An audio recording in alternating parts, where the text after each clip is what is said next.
Salam, hər vaxtınız xeyir. Çoxbucaqlılar mövzusunun dərs izah videosuna baxırsınız. Bilirsiniz ki, həndəsə məsələləri bölməsinin biz əsas anlayışları, üçbucaqlıları, dördbucaqlıları, çevrə və dairəni keçdik. Artıq vaxt gəlib çoxbucaqlılara çatdı.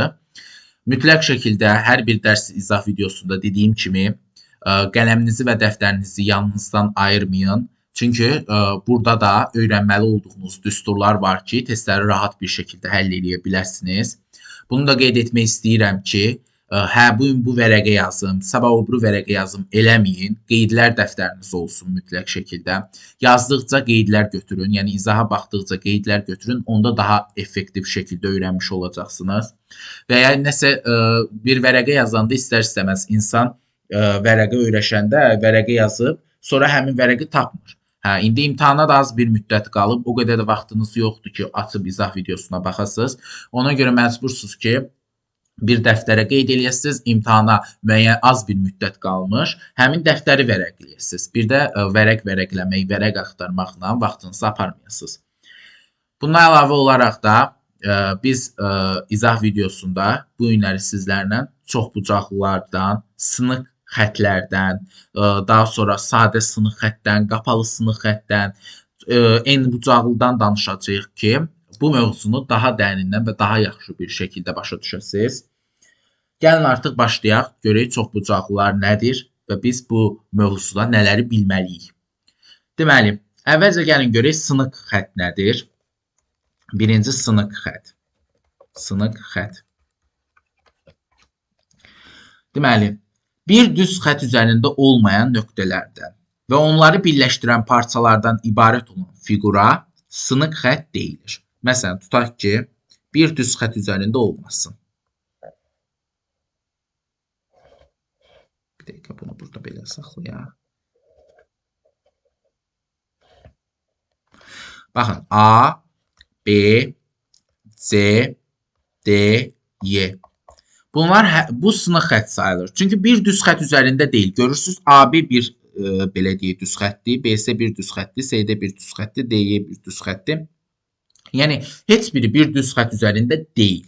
Buna sınıq xət deyilir. Yəni bir düz xət üzərində olmayan nöqtələrdən, yəni A, B, C, D, Y nöqtələrindən və onları birləşdirən parçalardan, yəni AB parçası, BC, CD, DY parçalarından ibarət olan fiqura sınıq xət deyilir və A, B, C, D, Y sınıq xətti kimi adlandırılır. Cümləni bir də təkrarlayıram ki, qeyd götürən müdavimlər və başa düşməyən, yenidən belə deyim, cümləni eşitmək istəyən müdavimlər üçün yenidən təkrarlayıram. Bir düz xət üzərində olmayan nöqtələrdən, yəni A, B, C, D, Y nöqtələrindən və onları birləşdirən parçalardan, yəni AB, BC, CD, DY parçalarından ibarət olan fiqura sınıq xət deyilir və adlandırılanda da A, B, C, D, Y sınıq xətti deyə adlandırılır. Sınıq xət özü-özünü kəsmirsə, baxın, burada sınıq xət özü-özünü kəsmədi. Deməli, bu sınıq xət, belə deyək də, bir-birinə, yəni ki, sadə sınıq xətdir. Yəni, sınıq xət bir-birini kəsmirsə, birini kəsmirsə, bu sadə sınıq xəttir. Sadə sınıq xəttir. Sadə sınıq xəttir. Yox, əgər sınıq xəttin ucları üst-üstə düşürsə, tutaq ki, məsələn, mən bu A-nı getirib məsələn, A-la Y-ni birləşdirərəmsə, məsələn, tutaq ki, bu Y-ni getirib A-ya birləşdirərəmsə, bu artıq qapalı, bu sadə sınıq xət idi. Amma ucları üst-üstə düşərsə,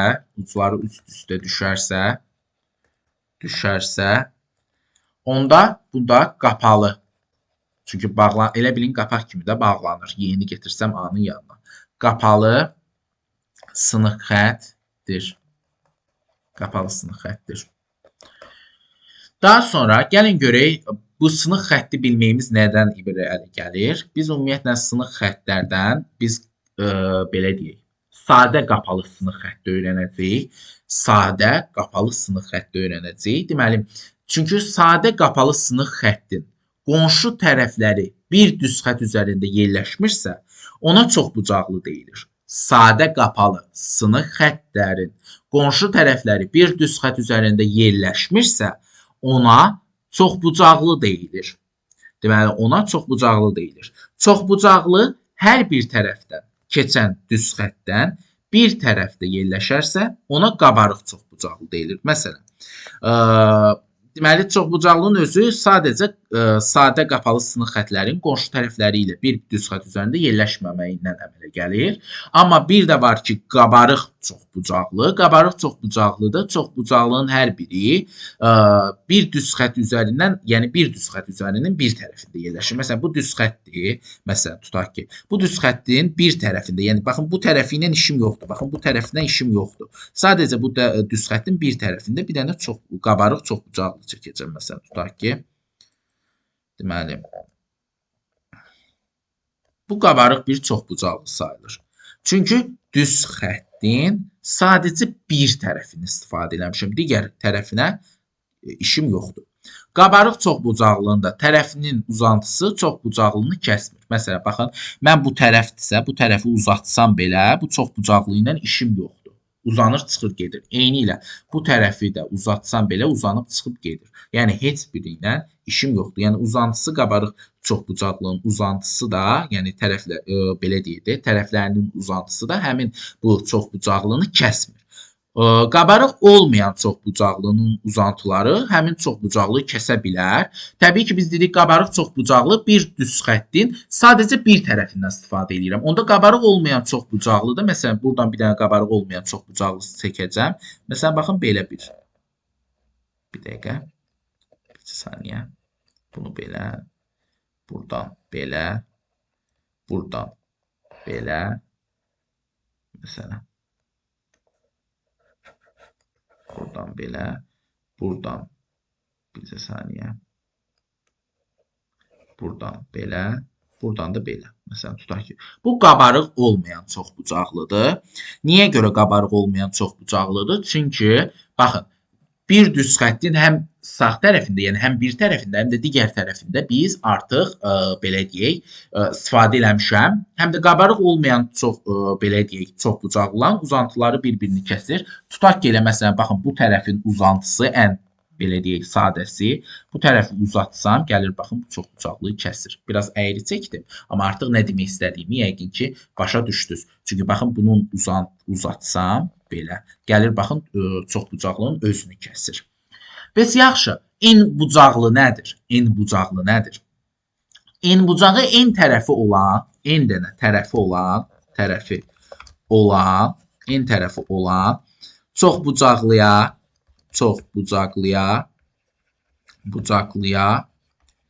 en bucaqlı deyilir. En bucaqlı deyilir. Bilirik ki, çoxbucaqlının tərəfi ən az, yəni ən az çoxbucaqlının tərəfi 3 dənə olmalıdır ki, yəni bu üçbucaqlı adlansın. Yəni ki, biz bilirik axı, çoxbucaqlı 2 dənə tərəfi olan fiqur, yəni ki, o bucaq adlanırdı. Biz dedik ki, o bucaq adlanırdı. O çoxbucaqlı adlanmır. Çoxbucaqlının ən az tərəfi 3 dənə olmalıdır. Yəni ən az 3 tərəfi olmalıdır çoxbucaqlının. Məsələn, 4 bucaqlı da ilə çoxbucaqlıdır. Eyni ilə 3 bucaq da ilə çoxbucaqlıdır. Bir də en bucaqlı var ki, məsələn, artıq mən bunları ayırmıram da. Məsələn, 3 bucağı öyrəndim. Çünki 3 bucağın özünün geniş bir qaydası var.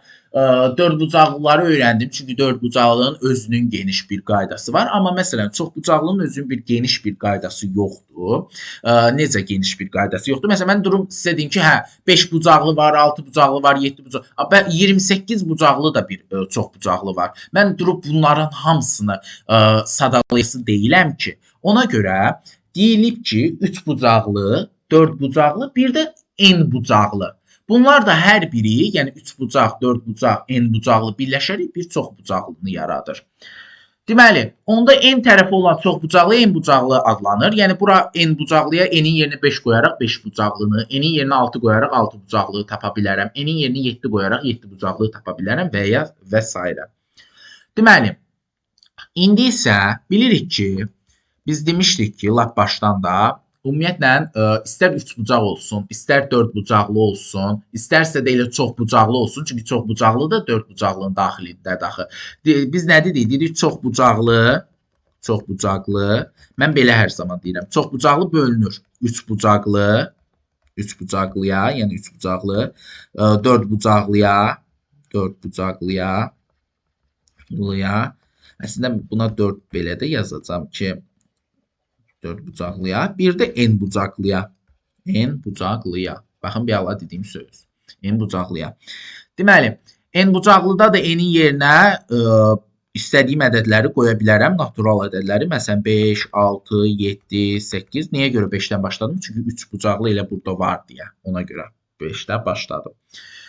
Deməli, biz demişdik ki, 3 bucaqlının, 4 bucaqlının xarici bucaqlarının cəmi 360 dərəcəyə bərabərdir. Bunların da hər biri çox bucaqlı olduğu üçün elə deyirik ki, qabarıq çoxbucaqlının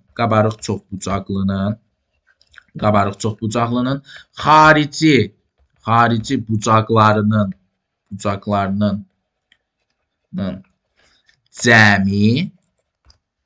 cəmi, gəlin bunu da qırmızısına yazım, 360 dərəcəyə bərabərdir. Daha sonra, yaxşı, biz xaricini bildik. Onda tez qaçmayın ki, daxilisi də neçədir? Xeyr. Çünki baxın, məsələn, biz bilirik ki, 3 bucağın daxilisi 180-dir. 4 bucaqlının xaricisi də 360-dır, daxilisi də 360-dır. Artıq bir dənə bizdə nə qaldı çox bucaqlıları içərisində? N bucaqlını bilmirəm. Onda qabarıq N bucaqlı. Biz ümumiyyətlə qabarıq bir fiqurdan danışacağıq. Biz qabarıq olmayan fiqurdan danışmayacağıq. Elə MHM işləyəndə də özünüz görəcəksiniz və ya digər vəsaitləri. Qabarıq N bucaqlının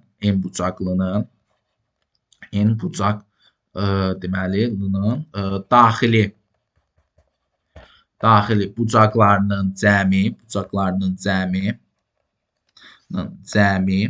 bucaqlarının cəmi 180 vurulsun. 180 dərəcə vurulsun. N çıxılsın 2. 180 dərəcə vurulsun. N çıxılsın 2-yə bərabərdir.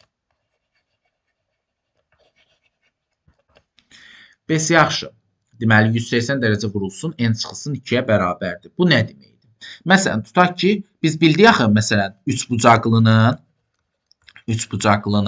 biz qayda olaraq dedik ki, daxili bucaqlarının cəmi 180-dir, xarici bucaqlarının cəmi 360-dır. Və indi də öyrəndik ki, bütün çox bucaqlıların da xarici bucağı 360 dərəcəymiş. Onda 3 bucaqlının daxili bucağı 180 dərəcə hardan çıxıb? Baxın, elə bu düsturdan. Bilirik 3 bucaqlı n bərabərdir 3-ə. Onda 180 dərəcə vurulsun, n çıxılsın 2 düsturuna əsasən, 180-i vurub 3 çıxılsın 2-yə. Yəni 3-dən 2 çıxsan 1-dir, bu da eləyib 180 dərəcə. Ona görə 3 bucaqlının daxili bucaqlarının cəmi 180 dərəcəymiş. Eyni ilə 4 bucaqlının eni 4-dür. Eni 4 olduğu üçün getirib düsturda yerinə qoysam, 180 dərəcə vurulsun, n çıxılsın 2 düsturunda. Bu da nə baş verir? 180 vurulsun, 4 çıxılsın 2. Düzdür? Deməli, 4 çıxılsın 2. Bu da eləyir 180 vurulsun 2, yəni 360 dərəcə. Biz ona görə 4 bucaqlının dedik ki, daxili bucaqlarının cəmi 360 dərəcədir, xaricide 360-dır. Bəs yaxşı, gəlin biraz da n bucaqlıdan keçsək 5 bucaqlıya, məsələn, tapaq 5 bucaqlının daxili bucaqlarının cəmini.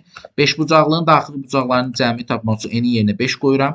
180 dərəcə vururam. 5 çıxılsın 2-yə. Çünki 180 dərəcə vurulsun, n çıxılsın 2-dir düstur. Bu da eləyir 180 dərəcə vurulsun 3-ə, yəni 540 dərəcəyə.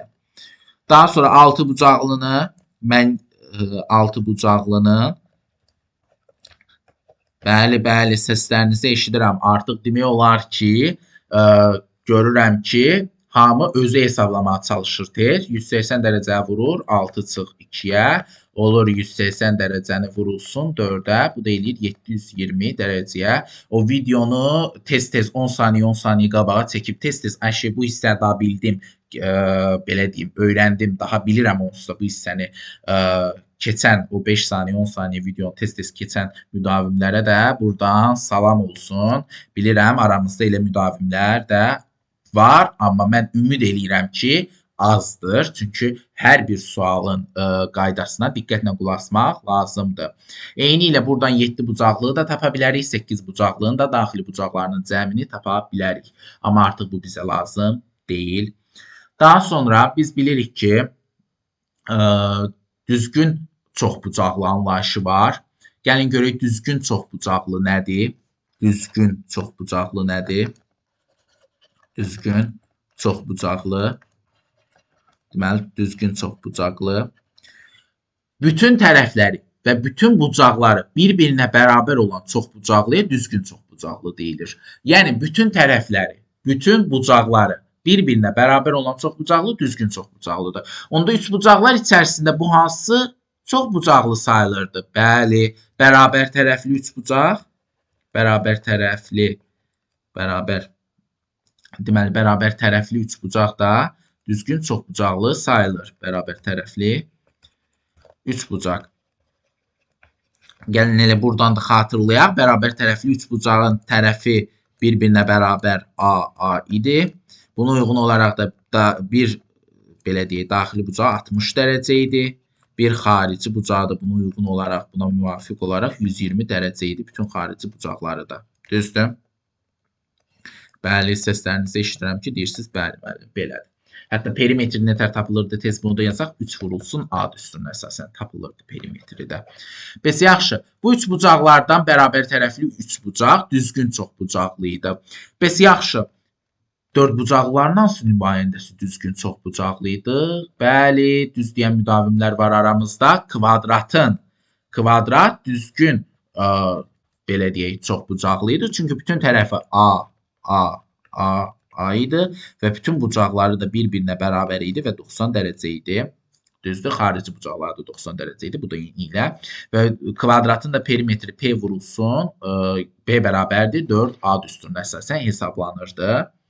Deməli, məsələn, bütün tərəfi və bütün bucaqları bərabər olan, bəs yaxşı, başqa hansı çoxbucaqlıları yazmaq olar?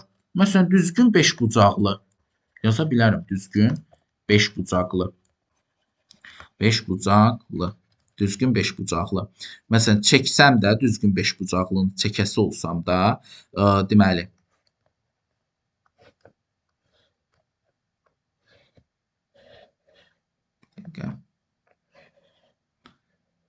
bu oldu düzgün 5 bucaqlı. Necə bilirəm? Çünki bütün tərəfləri bir-birinə bərabərdir. Bütün bucaqlar da bir-birinə bərabər hesab olunur.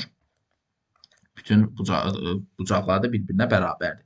Bu düzgün 5 bucaqlıdır. Düzgün 6 bucaqlı da var. Baxın, desə 5 bucaqlı ayrıdır. Yəni, bu ixtiyari bir 5 bucaqlı da ola bilər. Necə ki, ixtiyari 3 bucaqlı var. Belə deyim, bir də var ki, düzgün 3 bucaqlı. Bu da bərabər tərəfli 3 bucaqdır.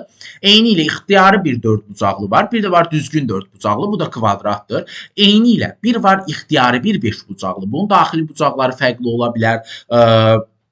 Və ya tərəfləri bir-birindən fərqli ola bilər. Yəni, hər hansısa bir neyinləsə bir-birindən fərqlənir. Bir də var düzgün 5 bucaqlı. Hər zaman sualın şərtində düzgün sözü varsa, düzgün 5 bucaqlı, düzgün 6 bucaqlı. Bilin onun daxili və xarici bucaqları, istərsə də tərəfləri bir-birinə bərabərdir. Onda düzgün 5 bucaqlının tərəfləri də bir-birinə bərabərdirsə, perimetri 5 vurulsun A-ya bərabər olacaq. Düzgün 6 bucaqlıdırsə, düzgün 6 bucaqlıdırsə, 6 bucaqlıdırsə, onda tərəfi A olsa, perimetri P bərabərdir 6A kimi yazmış olacam 6 bucaqlını da. Bəs yaxşı, düzgün N bucaqlının, bəs yaxşı, deyəcəksiniz ki, ay müəllim, bilirdik ki, bu 60-60 oldu, 180 böldü 3-ə. Bunu da 360-ı böldük 4-ə, 90-90 daxili bucaqlarını bildik. Bəs biz bu düzgün 5 bucaqlının və düzgün 6 bucaqlının daxili və xarici bucaqlarını necə tapaq? Onda burada da deyəcəm ki, düzgün N bucaqlının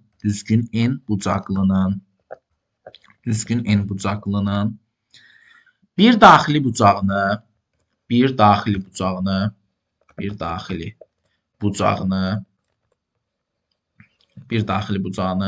alfa ilə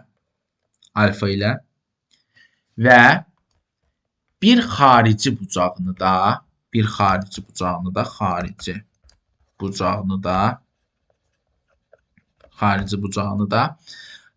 beta ilə işarə etsək, gəlin bunu da qara ilə yazım. Beta ilə işarə etsək,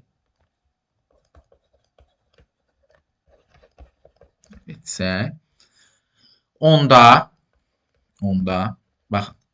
Yəni alfanı tapmaq istəyirəmsə, düsturum bundan ibarətdir ki, alfa daxili bucaqdır. Onda mən nə etməliyəm? Baxın, mən bu 60-ı necə tapdım? Daxili bucaqlarının cəmini böldüm 3-ə, çünki tərəfi 3-dür. Burada 90-ı necə tapdım? Daxili bucaqlarının cəmi 360-ı böldüm 4-ə, çünki tərəfi 4-dür. Ümumiyyətlə, n bucaqlığın daxili bucaqlarının cəmi 180 dərəcə vurulsun, n çıx 2-dir.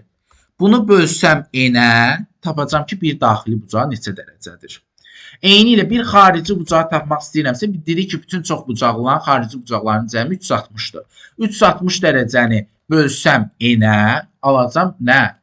Bir xarici bucağının dərəcə ölçüsünü. Amma bu hansı n bucaqlılara aiddir? Düzgün n bucaqlılara aiddir. Məsələn, tutaq ki, düzgün 5 bucaqlının daxili bucağı, yəni alfanı tapmaq istəyirəmsə, 180 dərəcəni vuracam. 5 çıxılsın 2 böləcəm 5-ə. Bu da nə eləyəcək? 180 vurulsun 3 bölünsün 5. Bu da eləyəcək nə? 540 böləcəm 5-ə 108 dərəcə. Deməli, bir daxili bucaq 108 dərəcədir. Bəs bir xarici bucağı necə tapacam? Düzgün 5 bucaqlıda 360 dərəcəni böləcəm 5-ə eləyəcək 72 dərəcə. Və yenə də hər zamanki kimi bir xarici bucaqla bir daxili bucaq cəmi 180 dərəcəyə bərabər olmuş olacaq. Deməli, sən demə, bunun bütün daxili bucaqlarının cəmi 108 dərəcəymiş. Bəli, 108 dərəcədir. Elə bilməyin ki, yəni ki, səhv edirəm, bunu xaricə yazmalıydım. Xeyr, belə 5 bucaqlılarda, 6 bucaqlılarda daxili daha böyük dərəcəyə malik olur xaricidə.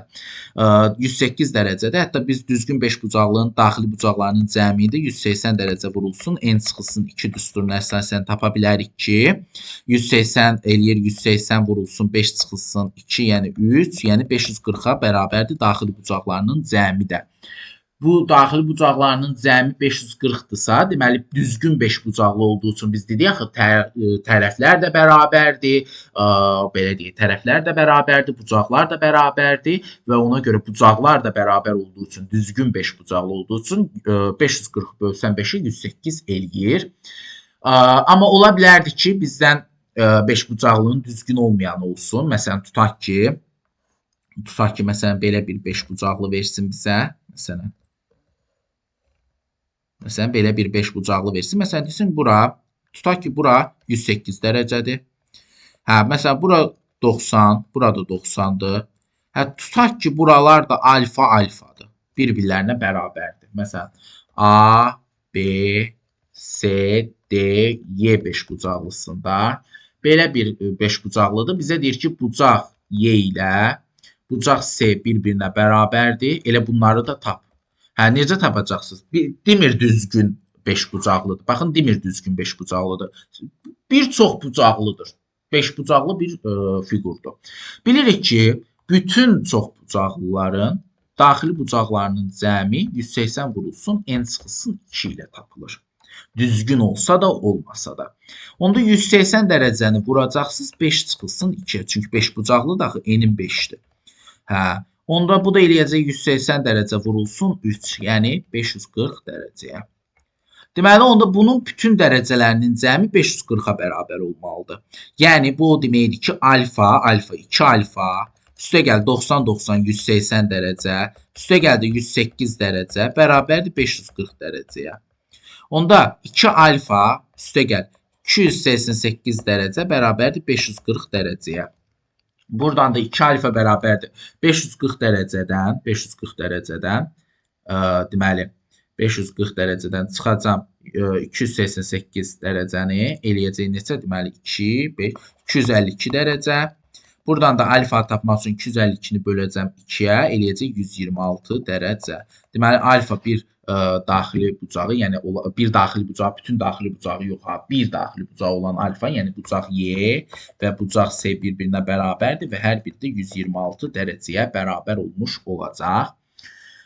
Eyni ilə xarici bucağını da tapmaq istəsəm, artıq bunlara uyğun olaraq, yəni müxtəlif olacaq da xarici bucağı. Əgər bu 90-dırsa, bu da 90 olacaq, bu 90-dırsa, bu da 90 olacaq. Bunun xaricisi, bu məsələn 126-dırsa, 180-dən 126 çıxacam, eləyəcək 54 dərəcə. Burada məsələn 54 dərəcə olmuş olacaq xaricisi, 54 dərəcə olmuş olacaq. Eyni ilə bura 108-dirsə, bunun da xaricisi olacaq 72 dərəcəyə bərabər olmuş olacaq. Deməli, daha sonra gəlin bir dənə də düzgün altı bucaqlının elə baxmışkən, düzgün altı bucaqlının, yəni baxın yenə də deyirəm, vurğuluyuram, düzgün altı bucaqlı haqqında bir-iki söz danışaq. Düzgün altı bucaqlı, çünki bayaqları yazmışdım altı bucaqlını, həm də şəklini çəkməmişdim, həm də təsəvvür yaransın ki, düzgün altı bucaqlı necə olur. Düzgün altı bucaqlı belə, məsələn, bir fiqurdur. Saniyə.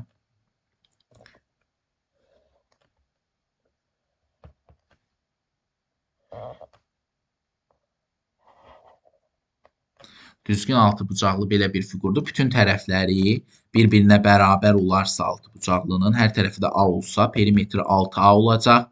Bir daxili bucaqları da bir-birinə bərabər olacaq. Onda daxili bucağı, yəni alfanı tapmaq istəyirəmsə, 180 dərəcə vurulsun, n çıxılsın 2 bölünsün n düsturuna əsasən. N-in yerinə 6 yazacağım, çünki düzgün altı bucaqlıdır. 180-i vuracam 6 çıx 2, yəni 4-ə böləcəm 6-ya, eləyəcək 120 dərəcə. Deməli, bir daxili bucağı 120 dərəcə olacaq. Beta xarici bucağı da tapmaq istəsəm, 360 dərəcə böləcəm n-ə. Bu da eləyəcək 360 dərəcə bölünsün 6, yəni 60 dərəcəyə. Həqiqətən də xarici ilə daxili bucaqlarının da cəmi, baxın, bu da bunun xaricisidir, 180 dərəcəni vermiş olacaq. Bu da düzgün altı bucaqlı. Yenə də deyirəm, düzgün, məsələn, 7 bucaqlı, düzgün 8 bucaqlı da çəkmək mümkündür. Sadəcə bayaqları burada 5 bucaqlının yanında 6 bucaqlını yazdığım şəklini çəkmədim. Yəni, bunun haqqında fikriniz formalaşsın deyə burada qeydlər də apardım. Deməli, çoxbucaqlılar mövzusu bu qədərdir. Bilməli olacağınız məqam bu qədərdir. Testləri də işlədikdən sonra daha yaxşı başa düşəcəksiniz ki, necə həll olunur. İnşallah növbəti izah videolarında görüşənə qədər sağ olun, salamat qalın.